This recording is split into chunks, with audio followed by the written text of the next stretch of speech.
All right, let's talk about something Robert Kiyosaki calls the fake teacher system. It's this idea that there's a whole system around us, pretty much from birth, that's quietly shaping our financial lives. And most of us don't even see it. So let's dive in and pull back the curtain. Just think about it for a second. We all spend, almost 20 years in school. We learn history, science, literature, all that good stuff. But what about the one subject that's going to affect pretty much every single day of our adult lives? Yeah, money. So why, after all that time in a classroom, do most of us walk out knowing basically nothing about how money really works? Well, that's the core of what Robert Kiyosaki calls the fake teacher system. And today, we're going to tear it apart and see what's inside. First up, the education we never got. So, what is this system really? Let's get a solid definition down, because believe me, it's a lot bigger than just your old high school economics class. This quote from Kiyosaki just nails it.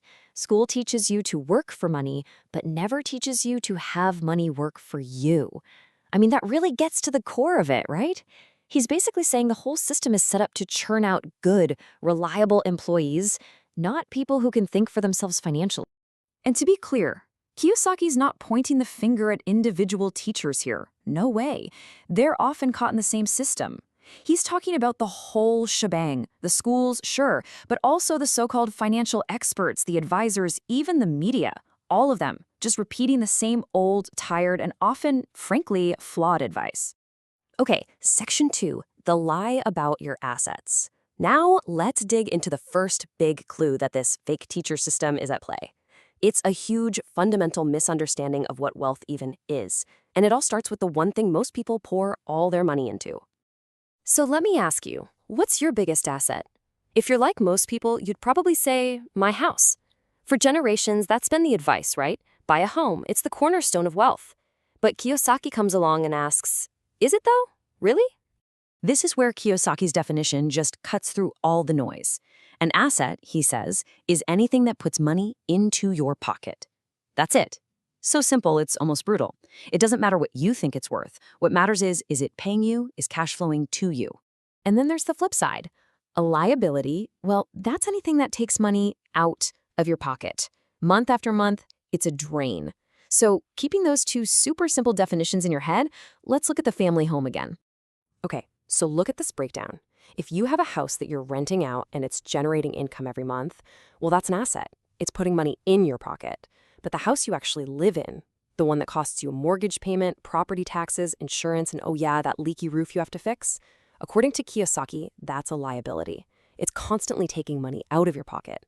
Just getting your head around this one idea, that's like the first major step to unplugging from the whole fake teacher system.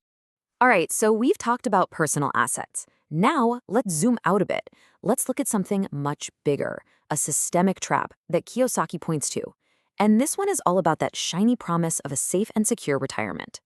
You gotta look back to 1974. This was a huge moment. It's when the US government changed the pension laws. Before this, companies guaranteed your pension. After this, poof, the risk was suddenly shifted from the corporation directly onto the shoulders of the employees.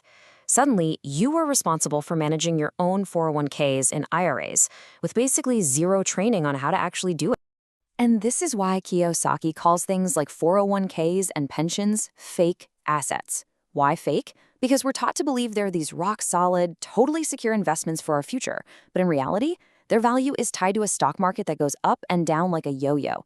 A market crash or just plain bad management can wipe out a huge chunk of it, leaving people with way, way less than they were promised. And this isn't just theory, okay? Just look at some real numbers. We're talking $9 billion. That's the pension shortfall for city workers in just one place, Phoenix, Arizona. That's $9 billion that was promised to people for their retirement, and it's just not there. And you think that's bad? It gets so much bigger. Check out the state of Illinois. Their pension debt has exploded to $140 billion. To put that in perspective, that is more than the state's entire budget for a whole year. This isn't some minor issue. This is a full-blown crisis. And this creates a really nasty domino effect. So states are in a hole. What do? They have to raise your taxes or cut services you rely on. When even that's not enough, they go begging to the Federal Reserve for a bailout. And what's the Fed's go-to solution? Yep, they just print more money, which, of course, makes every single dollar you saved worth less. It's a vicious cycle that ends up hurting the very people it was supposed to help. So all of this, it leads us right to the top of the food chain.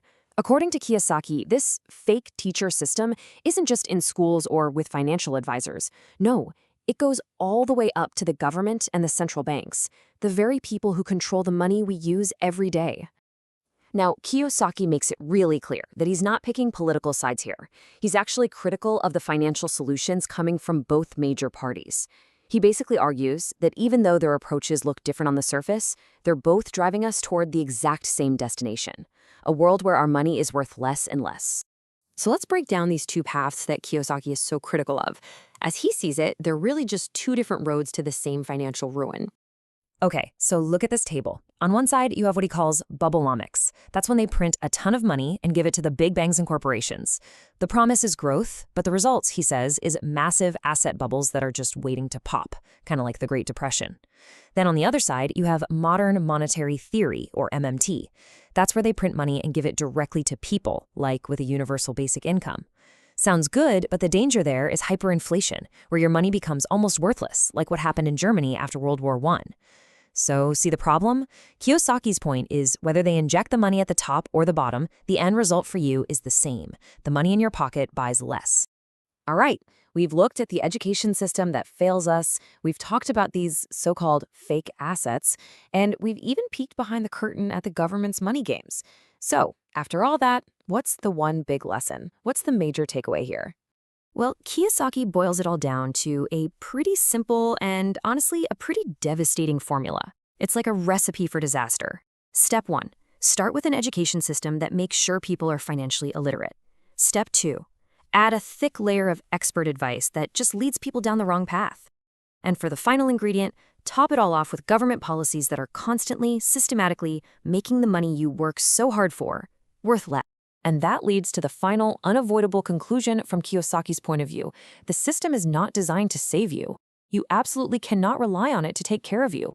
In today's world, getting a real financial education isn't just a nice hobby or something you should get around to. It's an essential survival skill. So I'll leave you with this question to think about. The system, the government, the banks, they all have a plan for your money. The only question left is, what's your plan?